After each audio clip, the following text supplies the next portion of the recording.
Securities 1994 में शुरुआत हुई इस कंपनी की। देश की दिग्गज फिनटेक कंपनी है। रिटेल इन्वेस्टर्स को ट्रेडिंग टूल्स देने का कंपनी कारोबार करती है। ऑटोमेटेड ट्रेडिंग प्लेटफॉर्म में से मिलेनियल्स को ट्रेडिंग का अलग एक्सपीरियंस देने का कंपनी का है टारगेट।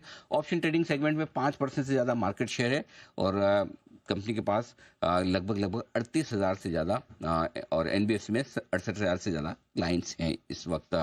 आइए सचिन गुप्ता साहब से करते हैं मुलाकात। कंपनी के सीईओ हैं और आज हम उन्हें आमंत्रित इसीलिए करें कि इन बदले हुए नियमों का ब्रोकरेज इंडस्ट्रीज पर क्या असर पड़ेगा और स्पेशली जो एल्गो ट्रेड करने वाले ट्रेडर्स हैं उन्हें कितना इसका किस तरह का असर उन पर होगा। सचिन जी बहुत बहुत स्वागत है आपका, धन्यवाद हमें समय देने के लिए। सबसे पहले तो बताएं कि जो वायदा कारोबार के लिए ये नए नियम आए सेबी की तरफ से जो 6 बदलाव किए उसे कैसे देखते हैं आप अपनी इंडस्ट्री के लिहाज से? नमस्कार अनिल जी, धन्यवाद मुझे इस सेगमेंट को बुलाने के लिए। अनिल जी, एक बड़े टाइम से इंडस्ट्री में एक बस चल रहा था, कंसर्न था कि 95% रिटेलर जो हैं वो मार्केट में स्पेकुलेशन की वजह से अपना पैसा डेरिवेटिव सेगमेंट में लॉस करते हैं। और कहीं ना कहीं हम सबका एक प्राइम मोटिव है कि जो रिटेलर है वो स्पेकुलेशन कम करे और लॉन्गेविटी अपनी इंश्योर करे। हम सब सेबी भी इसी चीज को लेके कंसर्न थी।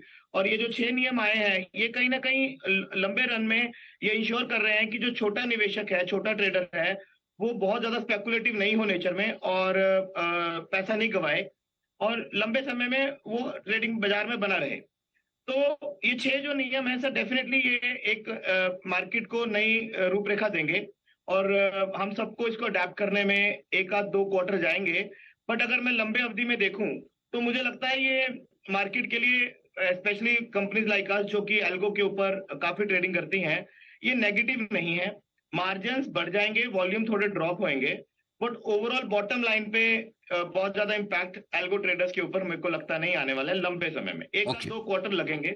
ओके तो दो चीजें आप ये कह रहे हैं कि 1 से 2 तिमाहियों में वॉल्यूम्स भी वापस से आ जाएंगे और मुनाफे पर भी असर नहीं होगा। लेकिन एक दो चीजें जो मैं जानना चाहता हूं, पहला, क्या वाकई में रिटेल की तरफ से जो अनाप शनाप ट्रेडिंग हो रही थी या ऑप्शन सस्ते ऑप्शन समझ के खरीदे जाते थे, जिससे कि बताया भी गया ना कि 1,80,000 करोड़ इधर से उधर हो गए, क्या इसमें कमी आएगी?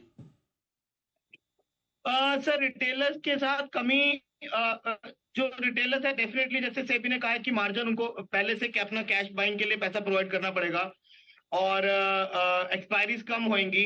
जब एक्सपायरी कम होंगी तो वॉल्यूम, हल्का सा वॉल्यूम पे इम्पैक्ट जरूर आएगा और रिटेल पार्टिसिपेशन थोड़ा सा स्टेबल होगा और लोग आई थिंक थोड़ा बेटर तरीके से इन्वेस्ट करेंगे। थोड़ी कमी इसके अंदर जरूर आएगी, पर लंबे समय में हमें देखना पड़ेगा कि शायद रिटेलर कॉन्फिडेंस वापस आएगा और मुझे लगता नहीं लंबे समय में ज्यादा इम्पैक्ट आएगा। शॉर्ट टर्म में कमी आएगी अनिल जी। अच्छा, दूसरी तरफ जो आर्बिट्राजर्स हैं, हाई फ्रीक्वेंसी ट्रेडर्स हैं, एल्गो ट्रेडर्स हैं, उनके वॉल्यूम्स में कमी आएगी या मुनाफे में या दोनों में? अनिल जी, मैंने जैसे कहा कि डेफिनेटली स्ट्रैटेजी को अडेप्ट करना पड़ेगा। नई स्ट्रैटेजीज नए तरीके से आएंगी और जो कि मोर स्टेबल होंगी और इंश्योर करेंगे कि रिटेलर भी पैसा कमाए और सबके लिए एक हेल्दी एनवायरनमेंट बने। और 1-2 क्वार्टर जरूर लगेंगे आर्बिट्रेजर्स को भी, एचएफटी प्लेयर्स को भी नए नियमों को अडेप्ट करने में। नया डेटा आएगा, नया एनालिसिस होगा। बट अगर हम आज से 1 साल पहले चले जाए अनिल जी, अगर जब वीकली एक्सपायरी सिर्फ 2 ही होती थी, निफ्टी और बैंक निफ्टी की, और सेम डे होती थी थर्सडे को, तब भी तब जो स्ट्रैटेजी चलती थी, तब जो काम करते थे लोग, मुझे लगता है वो एरा वापस आएगा।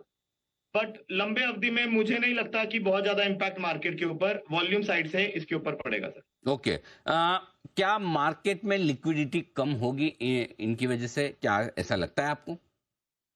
सर, इसमें 2-3 फैक्टर हैं। हमें एसटीटी का भी इम्पैक्ट 1 तारीख से शुरू हुआ है।